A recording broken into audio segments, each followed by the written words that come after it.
Mauro César Pereira, os dois clubes que mais gastaram na janela, né? Botafogo gastou 385 milhões, Palmeiras, como eu disse, 435 milhões de reais. Acha que contrataram bem, Mauro? Principalmente eu digo Botafogo, porque eu vi tanto nome aqui, tipo o Nathan Fernandes, que eu já vi jogar bastante, para mim não vale 58 milhões de reais. Aí tem Jair Cunha, 90 milhões. Juan Cruz, 49 milhões. Arthur, 62 milhões. Santiago Rodrigues, 80. E o Palmeiras aí com o Vitor Roque, 25 milhões e 500 mil euros. E o Paulinho, que a gente fala 18 milhões de euros, mas não foi 18 milhões de euros, né? Foi quase 25, 30, porque foi o Paulinho por 18 milhões de euros, mais o Gabriel Menino e mais o Patrick, que são jogadores que somados passam de 5 milhões de euros de valor, deve chegar a 10 milhões de euros. Contrataram bem, na sua opinião, Mauro? E principalmente sobre o Botafogo, né? Que você disse que o Almada e o Luiz Henrique foram embora. Mas gastou muito e, por enquanto, parece que não encontrou, né, nomes para substituir esses caras à altura, né?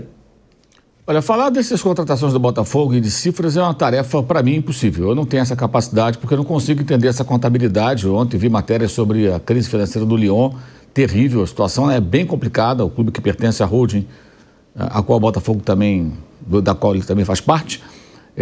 Porque eu não entendo, por exemplo, aí vai o Luiz Henrique para a Rússia, aí vem o Arthur e vem daqui a pouquinho o Wendel. Eu entendo como uma troca, talvez como uma compensação financeira. Aí eles falam, não, esse aqui saiu por tantos milhões, os outros vêm por não sei quantos milhões. Como é que é isso? Peraí, é uma troca. Então você não está investindo esse dinheiro todo, você está trocando jogadores.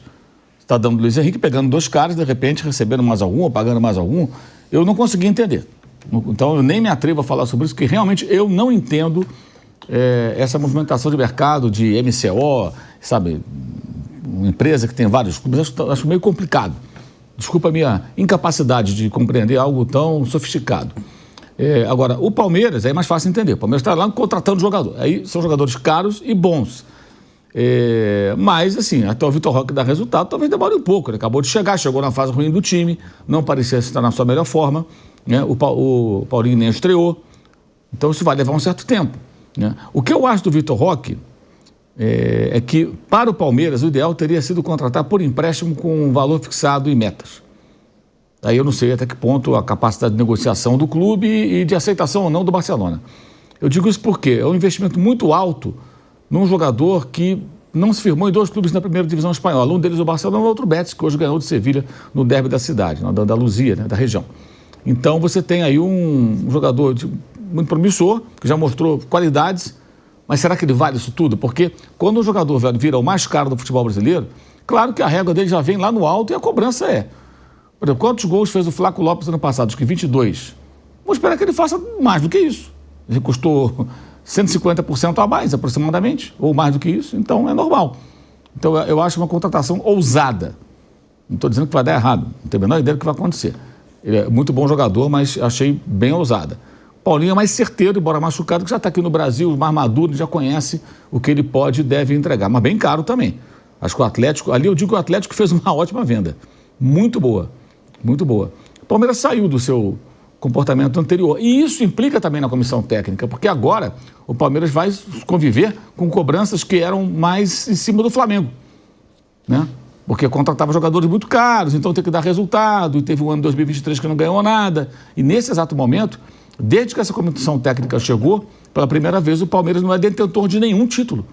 Isso não tinha acontecido desde que ela ganhou o primeiro torneio, que foi no final de janeiro de 2021, a Libertadores do ano anterior, com aquela vitória sobre o Santos no Maracanã. Dali para frente, o Palmeiras sempre teve um título para defender.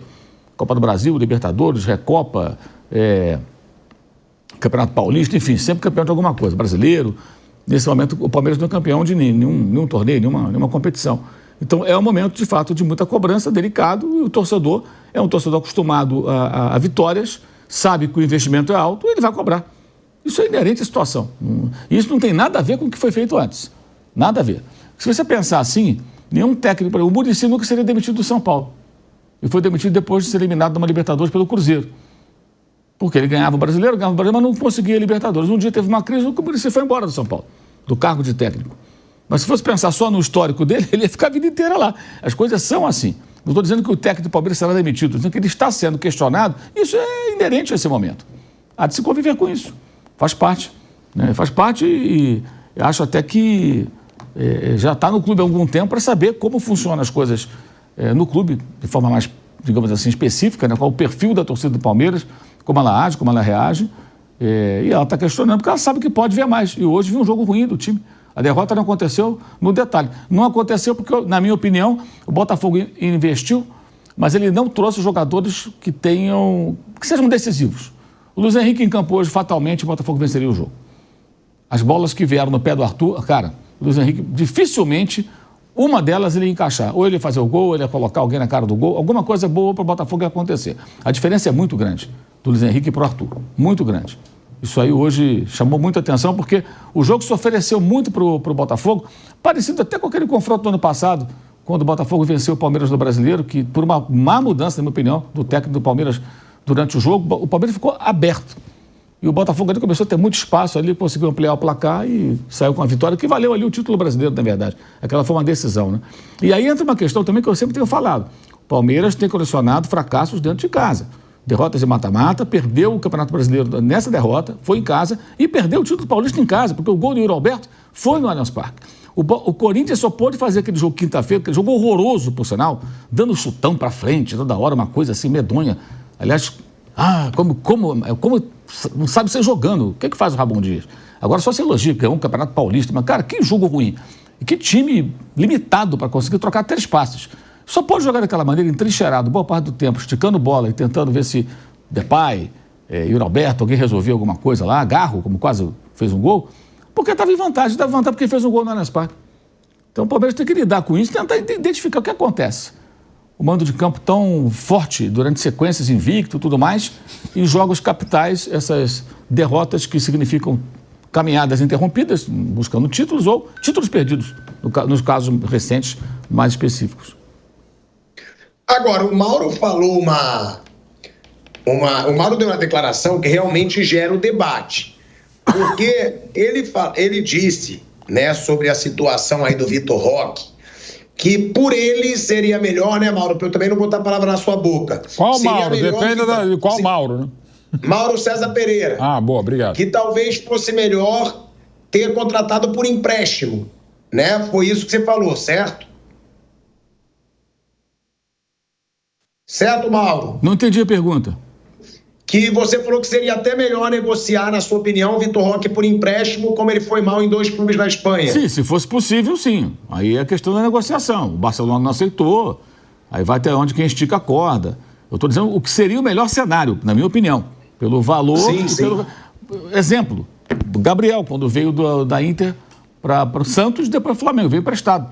O Santos não ficou com ele, o Flamengo pegou emprestado, aí ele foi bem, aí o Flamengo comprou. Pedro, foi a mesma coisa, ficou 1 ano emprestado, depois comprou. Um custou 16, 17, outro custou 14 milhões, tudo em euros. O Vitor Roque custou 25, cacifado pelo Palmeiras. Então é uma jogada arriscada, porque é um jogador de 20 anos, que todos nós acreditamos que possa sim ser um grande atacante, amadureça, mas não se sabe. Então foi uma jogada muito ousada, muito ousada. Eu acho que o melhor negócio teria sido feito de outra forma. Porque também o Barcelona não tinha muita opção, né? Ninguém queria comprar. Ninguém queria comprar. E o Betis não fez muita questão de ficar com ele. O técnico lá, o Manuel Pellegrini, deu até, não, tá um bom garoto, mas tudo bem, pode ir. O que acontece? Né? Mas enfim, vamos ver. Se ele amanhã começar a fazer muitos gols, vai justificar o investimento, ótimo. Mas essa é uma outra questão, né? Acho que tem uma questão menor nesse contexto, mais uma pequena observação da minha parte. Não, então, porque ainda com relação ao Vitor Roque, quando eu critiquei o Vitor Roque aqui, só faltou o Vampeta me matar. Porque eu falei, o Vitor Roque, ele foi muito mal na Europa. E aí o Vampeta falou, pô, mas o cara é novo, não dá pra dizer isso. Eu falei, claro que dá pra dizer que ele foi mal na Europa. Ele não conseguiu se firmar no Barcelona. Foi emprestado pro Betis. Não conseguiu se firmar no Betis, que tá longe de ser um clube tradicional da Europa. E não se firmou. Então dá pra dizer que por enquanto ele foi um fracasso na Europa. E aí o Vampeta discordava. Claro que não, aí é querer queimar o moleque. Não é querer queimar ninguém. É que na Europa ele foi muito mal, na minha opinião. Agora, hoje, Bruno Prado, ele perdeu um gol claro. né? Uma cabeçada ali praticamente na pequena área, que ele perde o gol.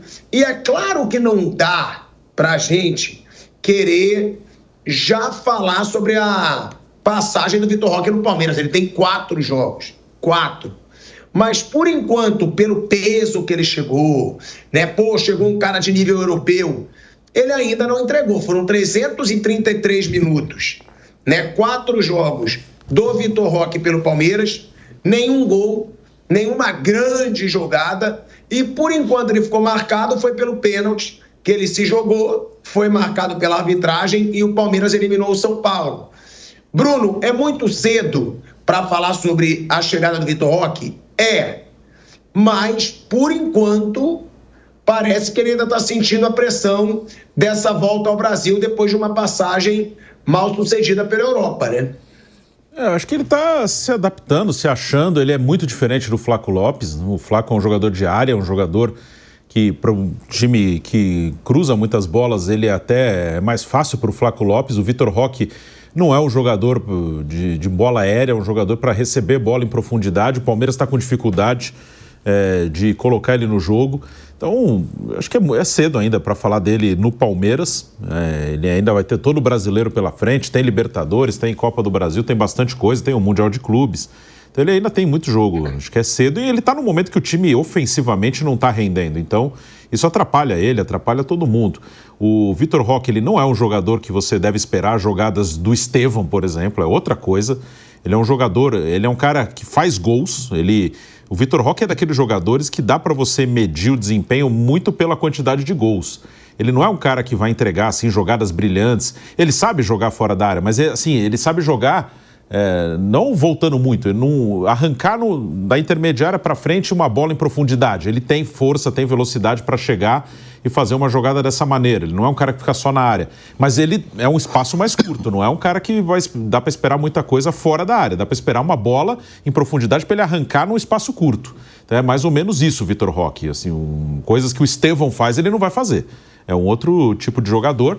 Na Europa, depende muito do que ele queria para a carreira dele. Acho que se ele pretendia fazer uma carreira na Europa, ele se precipitou, acho que nas 2 vezes, tanto para sair do Barcelona quanto para sair da Europa. Que ele chega no Barcelona no meio de uma temporada. Ele não ia jogar muito pouco. Primeiro que ele chega no meio da temporada, depois que lá tem um centroavante que chama-se Robert Lewandowski. E outra que o menino, quando sai daqui, mesmo que ele saia daqui como uma estrela, ele chega lá, ou uma estrela na projeção das pessoas, ele chega lá como mais um. Ele não chega lá como um jogador especial, que, vamos cuidar do menino. Ele chega como mais um. Como tem os garotos ali do Barcelona, tem os meninos ali, agora esqueci o nome do atacante da base, que foi bem na pré-temporada, agora nem tá jogando tanto lá, mas tem os meninos do Barcelona mesmo. Ele é igual aqueles meninos lá do Barcelona. Ele não é diferente disso. Então ele vai ter que esperar, vai ter que cavar o espaço. Eu achei que foi precipitado ele sair do Barcelona. Acho que ele poderia esperar, mesmo ficando no banco várias vezes, quando entrar, aproveitar as oportunidades. E aí ele vai pro Betis. E aí ele sai no meio da temporada. Ele não chegou a começar e terminar uma temporada na Europa. Ele chega no meio de uma temporada no Barcelona, aí no início da outra ele vai pro Betis e sai no meio. Então, se ele queria fazer uma carreira na Europa, eu acho muito precipitado. Porque dizem, ele é garoto, ele vai voltar para lá. Não dá para garantir isso. E até acho que no mercado atual é difícil. O Mauro Betting fala aqui do lado do Gabigol, que foi mais ou menos isso. Saiu novinho, foi para lá, 1 ano e meio entre Inter e Benfica, não jogou e não voltou mais para a Europa. E pelo mercado que está hoje, eu acho mais provável ele não voltar do que voltar, mesmo se ele jogar bem aqui. Não estou falando do desempenho, porque o Palmeiras paga 25 milhões de euros. Eu imagino que ele fique pelo menos 3 anos aqui. Já estará numa idade em que a Europa não está investindo, apesar de ainda ser novo.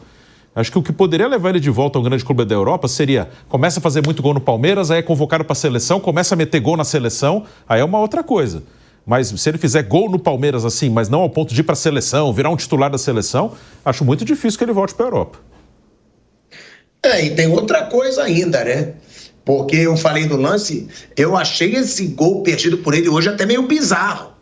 Um atacante ali quase dentro da pequena área, cabeceou todo errado, a bola bateu na parte de cima da cabeça, zuniu a bola e estava sozinho ali praticamente na pequena área.